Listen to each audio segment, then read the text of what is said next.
Welcome everyone. My name is Bart Selman. I'm a professor at Cornell University. Welcome to today's salon, World Salon X. Our topic is U.S.-China's tech showdown, and Deepseek's disruptive AI sparks a new global race. We'll go into many aspects of this somewhat competitive situation between the U.S. and China, with other players like the EU is there too, of course, touching on global AI governance, public perceptions, and policy imperatives. And we have a number of distinguished experts. And what I would like to do is I would like to start with having each expert briefly introduce themselves, and then we go to specific questions, guided questions, and conversations, and hopefully input from audience members. So let me start with the first, Enza Iniapolo. Maybe you can say a few words. Yes, sure. Thank you. And first of all, thank you for having me as part of this panel. And my name is Enza Iniapolo. I'm a principal analyst at Forrester Research. And I spent the last 13 years looking into issues that have to do with privacy regulation and compliance. And then in the last 2 years, I really started researching the space of AI regulation with many emerging, and so I'm sure we'll have an opportunity to discuss about them in this during this panel. Again, thank you for having me. Okay, great, thank you.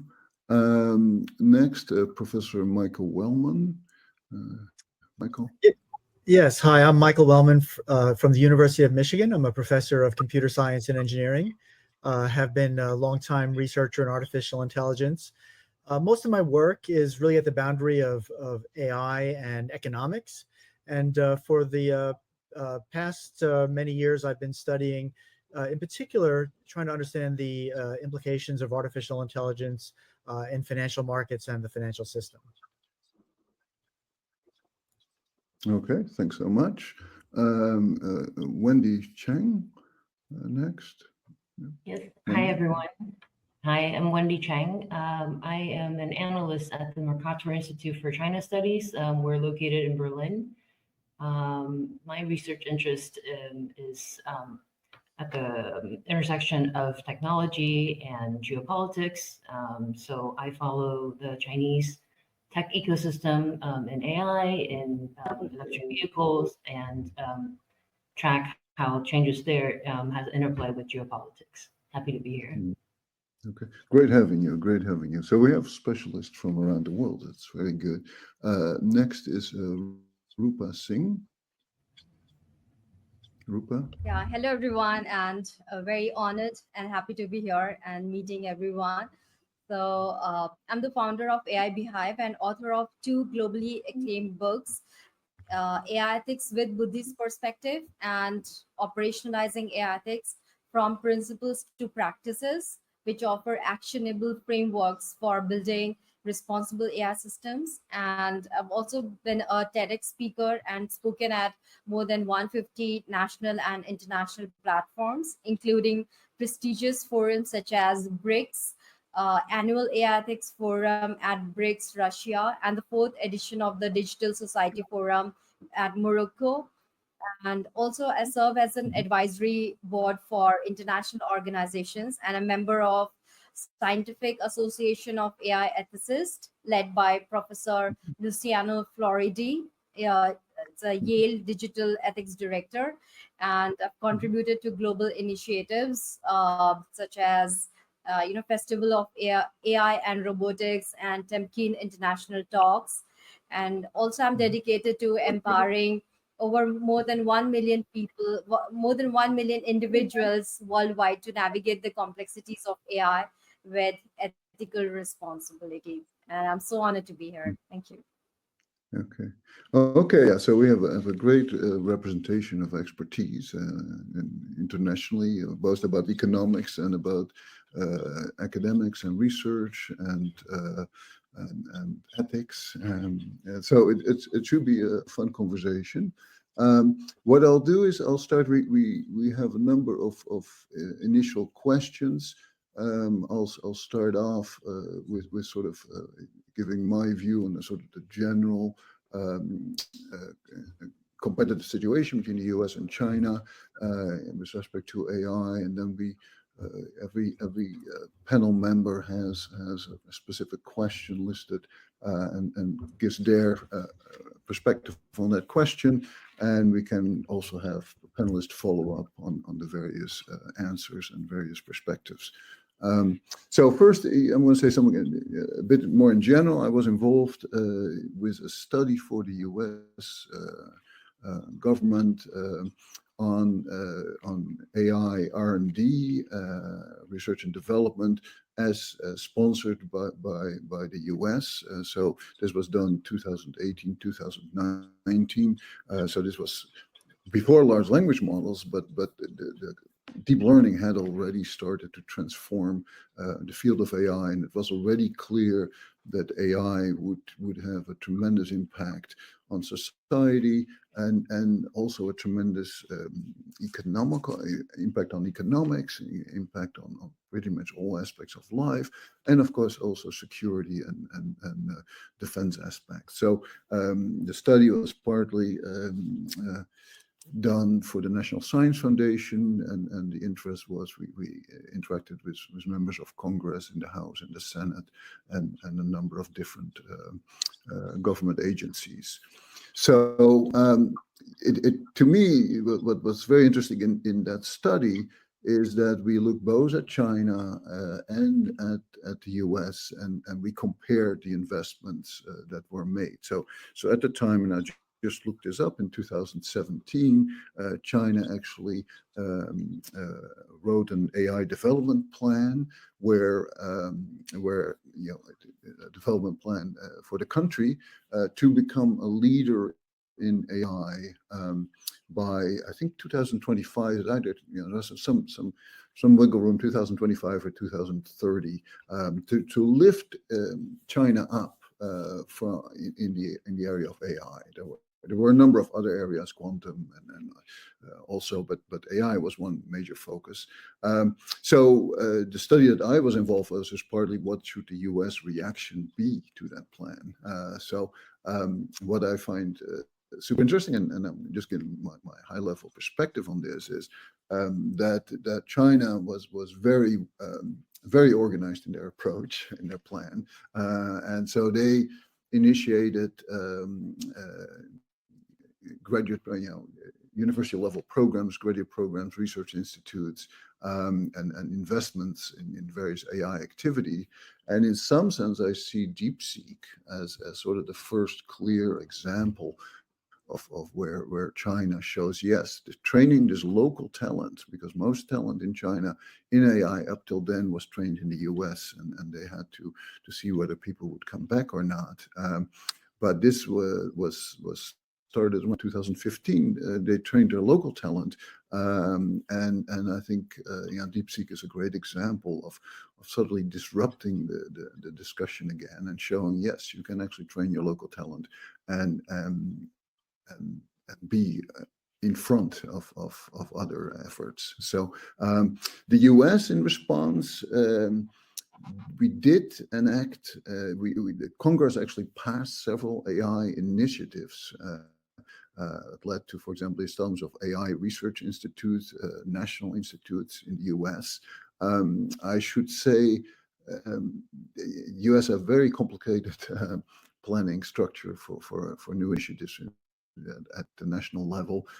So there were several successful initiatives, but on the other hand, the US did not allocate the same amount of dollars as China invested. So China made concrete investments in hundreds of millions and maybe billions. The US did not do that. So even though there were plans for doing that money finally did not materialize. Then for a while after the LLMs came out, so with OpenAI, it looked for a moment that the U.S. companies, DeepMind and OpenAI and Microsoft, would keep the lead because it seemed to require enormous compute resources and enormous teams to build successful AI. I think in my mind, what Deepseek shows is, we can always be surprised again. So with a very good local team, a relatively small team, reasonable resources, but not huge resources, you can still disrupt the AI development cycle. And so this opens up a real open competition in some sense between China and the US. I'm part of the Artificial Intelligence Association for AI professionals. As researchers, we would much prefer to see collaborations emerge. And there were actually some preliminary good discussions on AI safety and AI, how can we make sure AI will be beneficial to everyone. There were some international discussions around that looked positive. In recent months, actually, I'm a little more pessimistic about those discussions. I hope we can get back to that. But overall, I think we're seeing a very healthy development and constructive competition, because I actually believe that AI technology can do a lot of good if done properly. It can improve healthcare, it can improve education, it can bring a lot to society. So I'm hopeful from that perspective. Let's go to Rupa Singh. At BF, you emphasize the importance of inclusive and responsible AI. In the context of US-China tensions, how do you envision effective global governance structure and align ethical standards and foster constructive diplomacy? Not an easy question.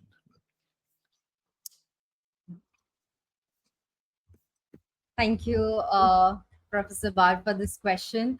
And I would like to start with wisdom of Winston Churchill, who once said, "To each there comes a time in their life when they're figuratively tapped on the shoulder and asked to do something uniquely suited to them. And what a tragedy if that moment finds them unprepared." So the moment of AI governance is now. Are we prepared? Well, today, power is not just in the hands of governments, it's in the hands of those who control data, algorithms, and digital infrastructure. And the world functions less like a collection of isolated states and more like a vast interconnected networks where governments are no longer the decision makers. Now, technology companies, non state actors, and private institutions are now competing with traditional state power. And Henry Kissinger says, we are entering an era in which the most powerful actors on the global stage may not be countries, but corporations. Now, let's take a simple example of Apple. Their ecosystems, from hardware to app store policies, determines how billions of people communicate, work, and shop. And now multiply that influence across industries from healthcare to finance, and you start to see how corporations wield sovereign like power in today's world. And this is why geotechnology matters. It shows us global power is not just about military strength or economic size anymore. It's about who controls the next big technological breakthrough. Now, the next Google, next Tesla, or next OpenAI could come from anywhere, and that changes the game completely. Now, another major shift is the rise of non-state actors. So we are no longer living in a world where only governments shape the narratives. Well, historically, global influence have been shaped by major forces like geopolitics and geoeconomics. But today, the third force is emerging, which is geotechnology. And what are the risks? They have AI powered cyber warfare, the weaponization of AI in cyber conflicts, or autonomous weapons, unregulated killer drones, and military AI, and AI driven propaganda, misinformation campaigns fueled by AI generated deepfakes. And China and US see AI governance differently. China views AI as a strategic frontier and not as a global commons, while the US supports a more open and decentralized AI model. Also, the private sector AI governance is not optional, it is a necessity because companies must be held accountable for the AI they develop, train, and deploy. Now, let's zoom out to that AI is not just a collection of separate systems, it is a part of massive interconnected ecosystems where one AI system's output becomes another's input, and no single entity can govern the entire AI ecosystem. And that's why we need broader governance models, not just at company level regulations, but also at global AI governance frameworks. Now, there's a chilling parallels to AI's growing dominance in global governance with Pfizer's or some of the largest pharmaceutical companies during vaccine negotiations, COVID-19. So if one company could bully entire governments over life-saving vaccines, what happens when tech giants hold the key to artificial intelligence? And we all remember the early days of COVID-19 pandemic, the fear, the uncertainty, and the desperate need for vaccines. But how many people don't know?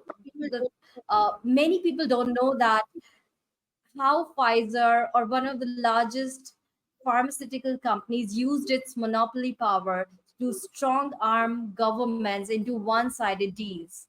And what they did was demanded sovereign assets, embassy buildings, military bases as collateral in vaccine deals, forced governments to accept full liability for vaccine side effects, and use secrecy agreements to prevent public scrutiny. And they created a take it or leave it scenario where governments had no choice but to comply. So, when one company controls a life saving technology, governments lose their bargaining power. And if this can happen with vaccines, imagine what happens when AI becomes just as essential as medicine. So, AI is a critical technology that governments and societies rely on. But who controls AI? So, that matters. Very good, very good. Does any of the other panel members wants to pose a follow-up question here or a comment or give a comment? Yeah.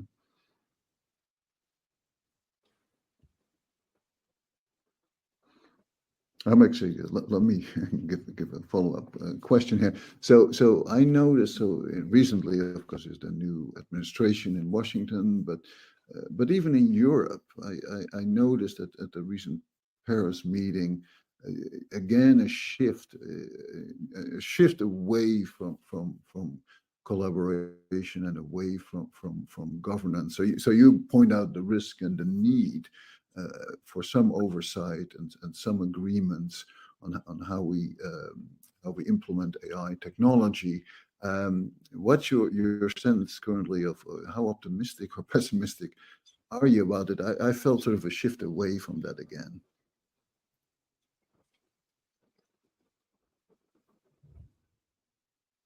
So a question for Rupa. Yeah.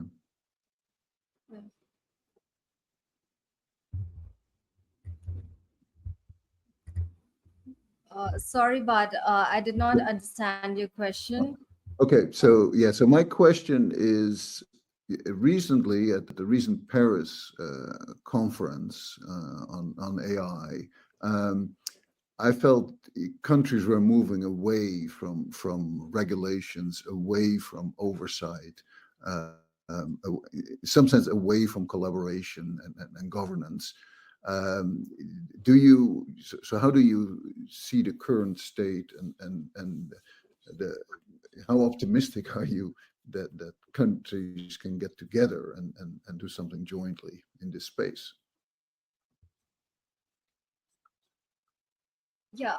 Well, I feel that having a global AI ethics council where companies, where not only the governments, not only the conversation between governments, but also collaboration between corporations, and having the voice from corporations, civil societies, academicians, and so those voices should be considered, and creating a common, global AI frameworks.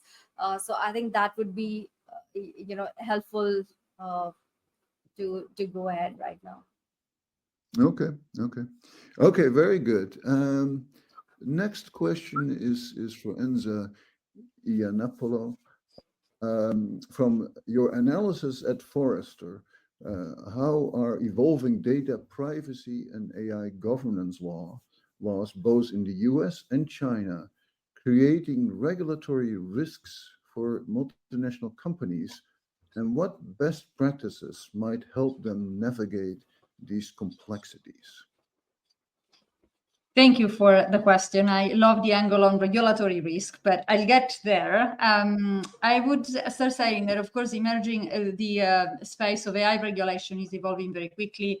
I appreciate the question is around the US and China, but I think when it comes to regulation, I'll refer to the EU as well, since so much of the regulation, especially in this moment, is coming from there. And in fact, just as a very quick overview, the EU AI Act with the EU adopted is probably the first, most comprehensive and binding set of requirements we have today around AI.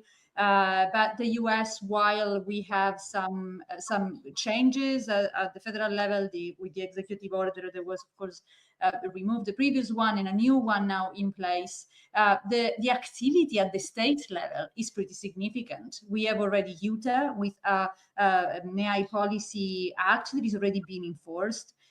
We have California with 2 different bills calling for more transparency, both on the training of models and the data that are used there, but also the other bill really asking organizations to tell people when they are exposed to AI that is happening. And transparency is definitely something that we see over and over again in different type of regulations. And of course, Colorado with an important bill, which is really looking at protecting individual from potential discrimination and bias coming from algorithm decisions. So really a lot there in the US, so much going on in other states that are also working around their own regulation. And then China, also there are a number of requirements that are already in place. The AI measure, the interim AI measures, as they are called, really to promote the development of safe AI, and also try to promote that development consistently with China values. That is part of the regulation. There is also rules on the against deepfakes. Deepfakes, of course, considered to be a very very risky activity, and so rules there. And then finally, some more rules really are looking at trying to avoid situation of monopolistic behavior from companies. Is a little bit the Rupa alluded to the concentration risk, right? When there is too much power in the hands of very few or one, we can see some things that are not really helpful in that sense. So all of this overview really to say that AI regulation, AI governance is in a way a reality. It's not just a possible scenario, it's here. And then the second point is that, going back to the point Rupa made, we really need it. To a certain extent, I believe we really need it, especially at least when it comes to the protection of individual safety, both physical safety, psychological safety, but also thinking about the protection of individual in case there is significant risk to their social, economic, legal situations, right? What the Colorado legislation calls those consequential decisions. So, and I will tell you, from my research and my view, the problem is not regulation in itself. Again, we need it when it comes to something so powerful as AI, especially. The problem is extreme complexity, fragmentation, and potential conflicts between requirements. And this is exactly where we are headed. There is no harmonized set of standards. There is no Rupa was talking about the global governance, but I wasn't so hopeful to talk about global governance, but at least a set of shared sort of requirements, a shared understanding of high risks that we need to mitigate. There isn't. But this is not good news for organizations, because in my view, the lack of such a harmonized approach means that organizations that do business across different regions will have to find a way to comply with very different requirements, with requirements that potentially are conflicting and are not aligned and consistent. And so when that happens, it's going to be complex for them, it's going to be expensive, it's going to be inefficient. But I think there is no option today, if not for private organizations, to try and define their own best practices, try and define what's the backbone of that risk mitigation approach that they are going to take for AI, especially if they are working across geographies. Their own risk appetite, of course, matters. The role of investors, the role of CEOs, it's important in defining that risk appetite. But also looking at other high-risk scenarios and risk-based scenarios where they can really start to think about which principles I'm going to stick to if I need to mitigate certain cases. UAI acts as the pyramid, risk pyramid, which is an interesting way to look into risk of use cases. I mentioned Colorado, the idea of really focusing on consequential decisions, maybe another way. And then there are risk framework, the AI risk framework from NIST. That is one that many companies are using, but also the ISO standard 42001 is another that I've been seeing company using. So there are a few things out there to help organizations really create their own, what I call the backbone of their AI governance and compliance. And the goal, however, should be trustworthy AI and responsible AI, because at the end of the day, success is what consumer and customers and employees are ready to embrace and willing to use. And so we can create perfect technology that works in a lab, but also we want to make sure that in society, people are embracing that safely and in a trustworthy manner. And so at the end of the day, I think that is the ultimate goal. Yeah. Very good, very good. One quick question: you mentioned the state having Colorado, California having some regulation, EU having made a start on these kind of regulations. What about China? Do you know anything? What is the picture there? The picture there, again, I said there are a few, multiple, I should say, pieces of regulation applicable. There are some AI measure, again, with the idea of having promoting the development of safety around AI. There is a reference there also to make sure that AI is consistent with the value of China. There are some measures in place against deepfake, again, really considered to be a problem, as they in fact are. And then some additional measure that really, I don't know, for those of you familiar with European regulation, some of the requirements around the avoiding the concentration of power in e-commerce platform, for example, or other intermediaries online. And so really some measures that are there applicable on platform. Probably Wendy or some other of the speakers will be able to provide more details around those specific regulation. But there is also a lot of activity in China from a regulatory perspective, indeed. Okay, very good, very good. Any other comments by the panelists or? Okay. So let's move on. Next question for Wendy Chang. Based on your work at Merix analyzing China's tech, so we get to China's tech ecosystem. What are the current U.S. public perceptions of Chinese AI, and how do media narratives or political rhetoric shape these attitudes? So what does the U.S. think of China's AI? And is this right? I guess. Yeah. Wendy. Thank you. Actually, I was okay. So I'm American, but I'm based in Europe, of course. So that question is actually my question to you guys for a discussion. but I'm happy to use it as an entry point to talk about my work Okay. tracking Deepseek. So yeah, so as Dr. Lemon said, I think Deepseek was a very interesting, yet another turning point in this U.S.-China great power competition. So in the beginning, before ChatGPT, China was, like you said, putting a lot of money and national power into catching up on AI in terms of talent, in terms of papers, and they were thinking they're doing pretty well. And then, of course, the U.S. comes out with ChatGPT, and there's a lot of national reflection on what happened. Why didn't we build this first? And then, of course, there was a lot of catching up. And at first, they were held back because the regulatory system is indeed stricter inside China because they have these more specific rules about deepfakes, like Enza mentioned, and because they had censorship requirements. So their first batch of LLMs didn't roll out for about 8 months or something after ChatGPT. But since then, it's been about 2 years, so they've come a long way. There's a lot of competition domestically, and of course, all the way up to DeepSeek. This moment sort of changed everything. It's seen as a great equalizer. It's about as good as OpenAI's leading models, but costing way less, both in terms of how much chip computing power it required, because as we know, there's a strong export control scheme from the US on leading edge semiconductors, AI chips that are used to train these models. So yeah, where does that bring us? So the question that I was prepared to highlight is this question of open source. And I think that has a lot to do with research collaboration.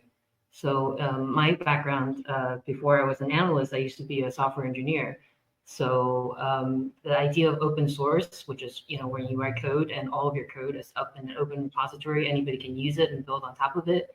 That used to just be a core tenet of all software development. It's how we advanced the state of the art, so to speak. And now this core tenet is, for the first time, maybe under scrutiny from governments around the world, let's say, especially the US, because that's where most innovation comes from so far. And the idea is that maybe just like the US has been restricting advanced semiconductors from being outsourced to dangerous adversarial countries on its list, they're thinking maybe they should also restrict companies, notably Meta, from putting these very expensive, big, large language models with weights on the open.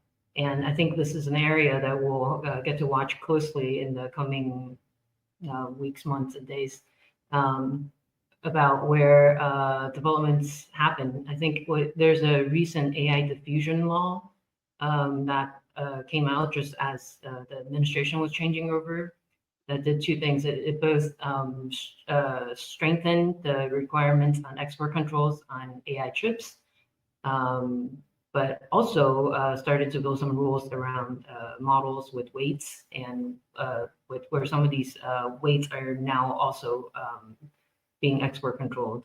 So I would love to hear questions about this or know what you guys think about this.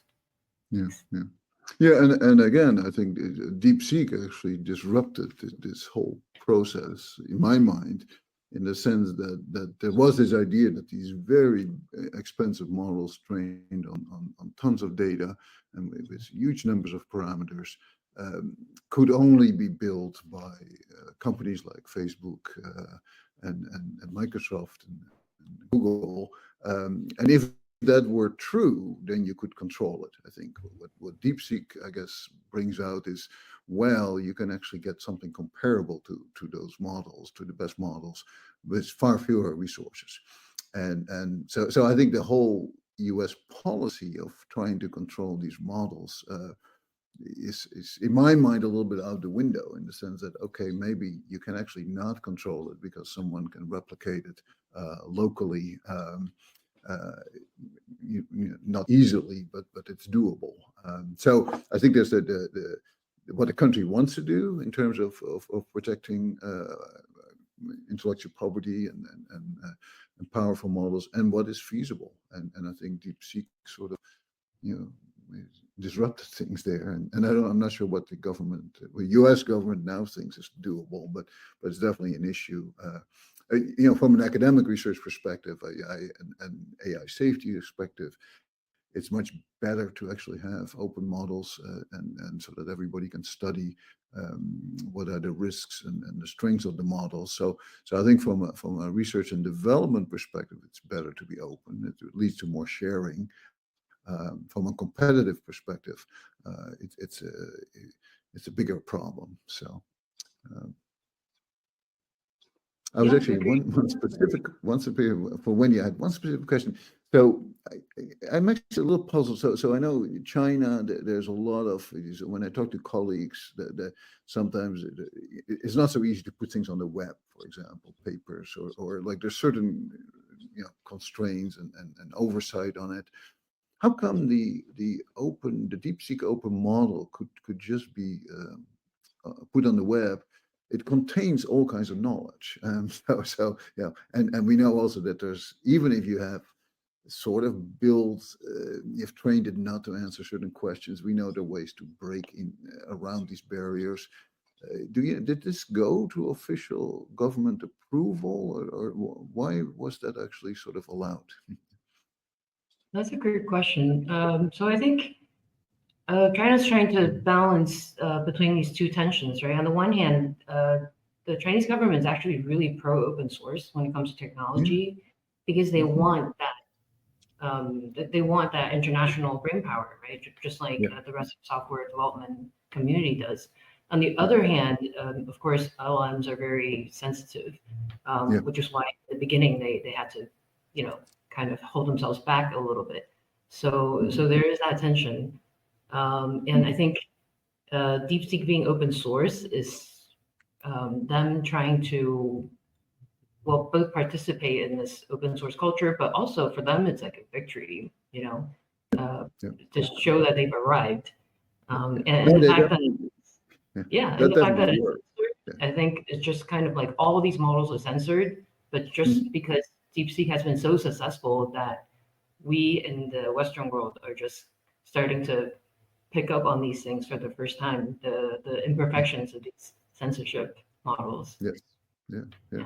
No, it's a very interesting case. And indeed, they immediately jumped to the front. And actually, the use in the US, I think we see concerns by US government organizations, but companies, is because you don't really know what's in the model. You don't. So when you have a code, for example, coding, there's cybersecurity issues. Because these models are so complex, you actually don't really know, even though it's open source, you don't really know what the model knows and can do. So it's a very interesting dimension in terms of AI safety and this competitive action and collaborative action. So yeah, it's I find it sort of exciting. So let's the last guided question is for Professor Michael Wellman. Drawing from your expertise in AI and market mechanisms, where do you see the most intense competition between the US and China, and how might this shape the AI landscape? Well, let me just say that competition in AI is really fascinating set of issues. That's that's multidimensional, and probably the bipolar U.S.-China tech showdown perspective is not the most interesting one about that, or the most relevant economically. Where of course the direct bipolar U.S.-China competition really matters is with respect to national security uses of artificial intelligence, and that's where there is really a direct potential conflict, and why there's keen interest in making sure in the perspective of any nation that its security, that it has AI capabilities that meet its security needs, and try to protect the adversaries from having that. I think we sometimes conflate the sort of economic issues of, we want to develop a robust tech economy around these things. There's a lot of value that's created and a lot of profits and and great jobs, and we want to have those places. That's a really different kind of thing. And that is maybe not best viewed from a national perspective, because after all, the countries are not monoliths. Surely the United States is not a monolith in AI. Who is US AI? Is it OpenAI? Is it Google? Is it Elon Musk? It's none of them, and it's everything, and it's many more. Is it NVIDIA? And I know less about China, but that's too. It's an ecosystem. And there's going to be many interests. So the dimensions of competition that I think are really interesting that have already been raised by the panelists are, to what extent is the capability going to be concentrated versus diffuse and spread around to a lot of parties? That has something to do with the technology. When it seemed that whoever had the biggest model would dominate everybody else, then it might be a winner take all thing, and that would lead to a certain kind of concentration. That maybe seems less likely now, although it's really probably too early to say. As Rupa said, concentration brings a lot of concerns, because there may be sources of power that can capture regulators and can otherwise lead to outcomes that are not in a social interest. On the other side, it kind of can cut both ways, because when there's a concentrated capability, that might be actually more controllable in principle by regulation. If it's totally diffuse, it may be harder to ensure standards and safety compared to when it's concentrated. So there's different ways that plays. The economic competition also, I think, has a lot of impact on what we were just talking about in terms of closed versus open development of technology. When they are massive investments at stake, some of these companies have capitalizations that say the market is speculating and betting that they're going to extract a lot of profits from AI.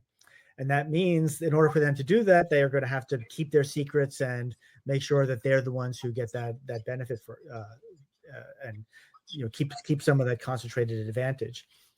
Other parties, which may not perceive themselves as in their strategic interest to keep their lead, but rather develop other paths, may want to pursue a more open route. That again has different implications for things like regulatability and safety. Right? When things are closed, we may not have to worry as much about rogues in basements doing terrible things with the technology. When it's open, when it's just freely out there, then we have to worry about malicious uses proliferating. The question about who captures the surplus is still very much open. Is it going to be the hardware developers? Is it the model developers? Is it going to be the service providers that work on top of all these things?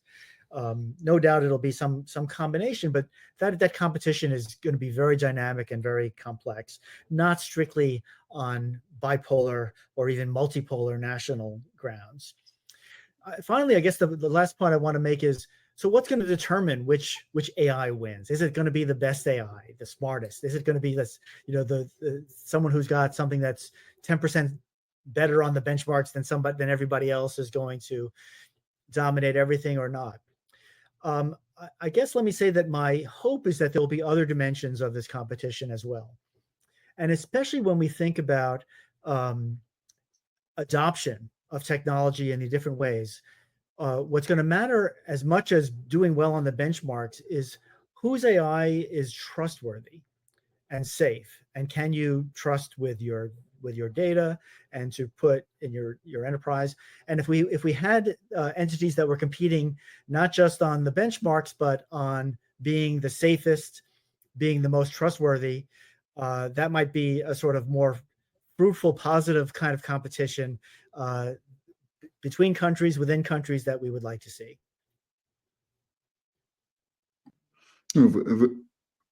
Very good. Actually, one quick follow-up. So the DeepSeek, when DeepSeek came out, I guess to me it also raised this issue of, let's say, OpenAI had sort of the best model. Suddenly, it wasn't so clear to me that was so unique. What does that do to a business model of a company like OpenAI? Well, that's exactly right. It was a tremendous threat that whatever they believed before about how much of a defensible lead they had to recalibrate that, right? Given the surprise of DeepSeek, and not just that DeepSeek was so good, and maybe there's controversy about how cheap was it really to build, and we don't really know. Nevertheless, they put something out quickly. It was demonstrated quickly to be very capable, and moreover, lots of people started using it immediately. Yeah. Right, and that just showed that it may be not so easy to defend a market position as any entity might have thought. Yeah, yeah.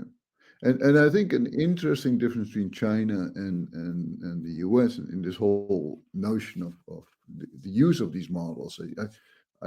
I get, when I visit China, I get the feeling there's more openness to trying AI models and running them in the self-driving, in the cars and everywhere. There seems to be a little bit more an open attitude towards the opportunities that AI can bring than in the US, where in the US, the general public is, I'm not saying negative on AI, but they're not as positive, is my sense, to AI as they are in China, which actually has an impact on what gets developed. So that might be an advantage for China to develop things faster and run DeepSeek everywhere. So we'll see.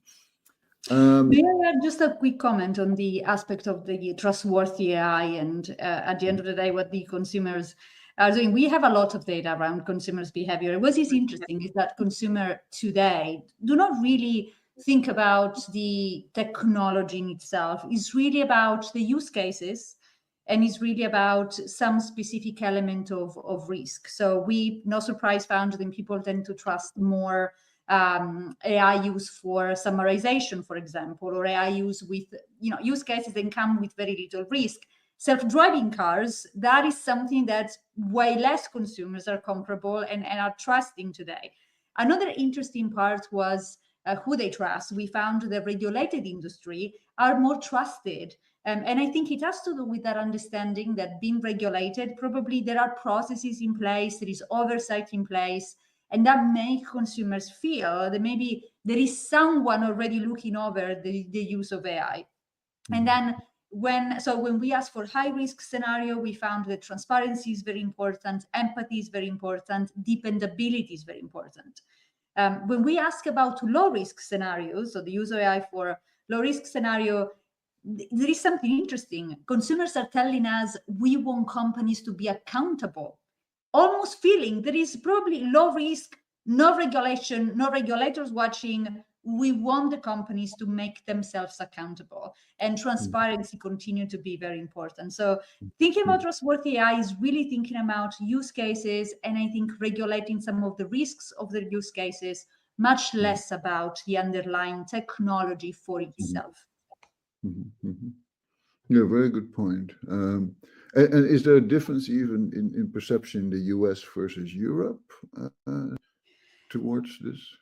That's very interesting. We found both in Europe and in the US, there is almost a split. You will find about 42%, and this was the number around 40% is common in Europe, but also in the US, saying they believe that AI will make their life easier in the long term. They have very positive expectation around it.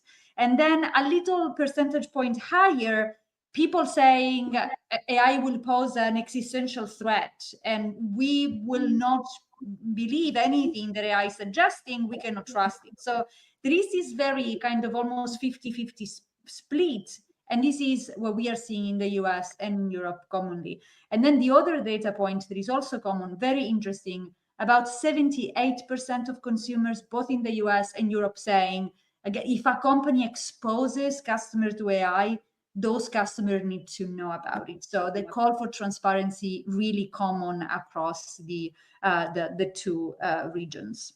You know, I mean, trustworthiness perception is not just a matter for end users, right? The users in the United States of TikTok totally trust it and are happy to use it and don't have any worries. But of course, the politicians and regulators and some other people have had concerns about the security of TikTok. So similarly, when major geopolitical decisions are made about whether we let some company in our country, or whether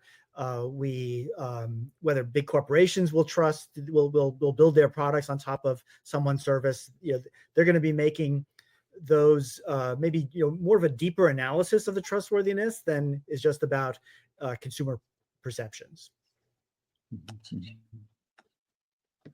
Yeah, very, very good. Are there any audience questions? And I must say, I don't quite know where I would see those questions, but I don't really. Okay. What are the big global technology development? Okay, so this is a very good question. What are the biggest risk and opportunity of the US-China AI competition for global technology development? So let's any of the panel members, I have some ideas on this, but anybody wants to go first? Sure, I'm happy to take a stab. So I think building on what was just said by Dr. Wellman, I think we're likely to see geopolitics really play into decisions about whose technology gets adopted, right? So maybe at the end of the day, I really agree with that. I think maybe at the end of the day, it's not about whose model is 5% better, a tiny bit better, because if you go to the leaderboards today, they change order all the time. It's very competitive, but everybody is, let's say, about neck and neck. So I think what it comes down to is the companies aligning themselves increasingly by assessing their risks and assessing geopolitical situations. And not to mention, AI needs to run on a lot of infrastructure, and this infrastructure right now is also owned by big companies on both sides, right? So who's running the data centers, who's running the cloud that these large models are going to run on, that companies across the world are going to use. So I think we will, if anything, start to see a split, a bifurcation of companies choosing to use their AI, sort of depending on which countries they're based in. Case in point, Apple is releasing their AI features on their phone after much delay inside China, only after they've agreed to work with local companies to sort of help their AI be modified accordingly, right? And Tesla, same thing. In order for them to run some of their features inside the Chinese market, they have to work with Chinese providers. So I think we'll start to see some of those things come into play, not just pure technological play. So you could actually see a split, sort of, on the world stage. Yeah. No, I think there's a risk of that. Yeah. In terms of opportunities, I guess in a strange way, competition does accelerate development. So that's, when we did the study for the U.S. government, the main selling point for the U.S. to invest more in AI was China. So and vice versa probably. So that's it's sort of a strange notion of opportunity, but it does accelerate development. But I could see in that a split of where the data is going to be, what models can be shared, what models can be trusted. So the Deepseek model, I could see that the U.S. government will ban use of Deepseek in government-funded situations. So that's actually a real downside, I think. Other comments? Yeah. I mean, maybe the opportunity that we should try to find is how to design these systems so that they can provide the assurances that will let people feel that they can safely trust these models to not abuse their information, to all these various ways. I think just relying on, okay, we can trust this one because it was developed in our country and not your country, that doesn't seem to me a great basis for that trust.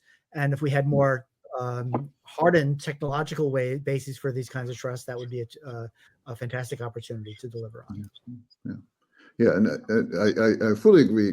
One difficulty, I think, is that we don't really know how to evaluate these models in terms of trust yet. So research-wise, I think that's an open question. So there is also the behavior of the different companies in this. If you think about what the privacy regulators, right? The Italian regulator was the first one to question OpenAI when it started to be used in 2023 about the data sources that they use for training and a number of other privacy questions. It took a while. OpenAI provided some answers. At the end of that, it was fined. The Italian regulator fined AI. That is still work in progress. That is, of course, OpenAI is going to come back. But at that point, OpenAI tried to collaborate with the regulators and provide those answers. When Deepseek came out, the Italian regulators did exactly the same thing, sent those questions, and was just concerned that there was no transparency around some of the personal data that potentially could have been used in the model. So approached Deepseek in the same way. Deepseek refused fundamentally to collaborate, and they said, we do not offer the solution on the European market, so we won't respond to any GDPR-related question. Now the sort of different behavior, of course, is driving also the sort of trust that we were discussing before. So we need a little bit more of that cooperation probably on both sides, but that cooperation may create more trustworthy situations that this one, for example, around privacy. Yeah, very, very good point. Rupa, any final further comments?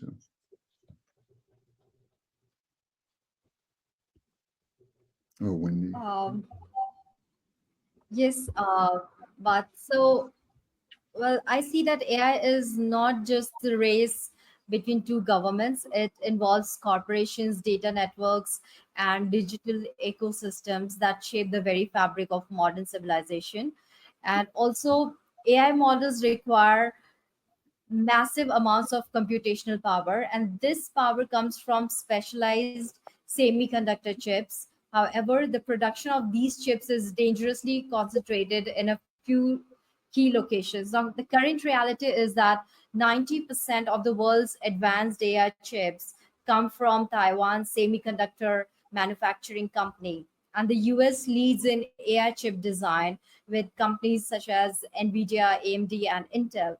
And China consumes the most AI chips but lacks the advanced technology to manufacture them.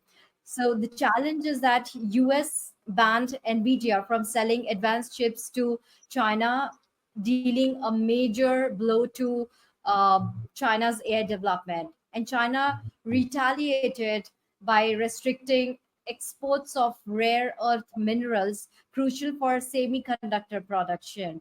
And Taiwan conflict could cut off global access to AI chips, crippling industries worldwide. So AI is the new weapon of war in the 20th century. Nuclear weapons define military superiority, and today AI-driven autonomous weapons, drone and cyber warfares are becoming the new battleground. So yeah, and also AI is being used for cyber attacks targeting power grids, financial markets, and even satellites. Yeah. So yeah, and so you're there is highlighting. no international AI arms treaty. Yeah, you're highlighting some of the risks, and I think they're very real, and that this competition can lead to sort of more intense potential conflicts, I guess, because I think the US only recently woke up to the realization that we can make those chips here in the US. So and China is now building their own chip manufacturing lines. So it really is shifting these resources around, and and it's driven. It's sort of interesting that a technology, AI technology, has all these physical world impacts that normally technologies don't have. But maybe nuclear weapons is sort of a comparison of leading to power shifts between countries. So it's actually 6:31. So I have to thank all the panelists for your contributions. Excellent discussion, and we're going to sign off. This is a very exciting time, and I think Deepseek has brought us all back to thinking about what next. Actually, when I was in DC, Deepseek has again woken up the US Congress, and they wake up every time it's something new. And the Deepseek moment has woken the US Congress up to again consider what they should do for AI policy. So, but that's just an aside. So, okay, thanks everybody, and thanks for the discussion. Okay, bye-bye. Thank you, everyone. Thank you.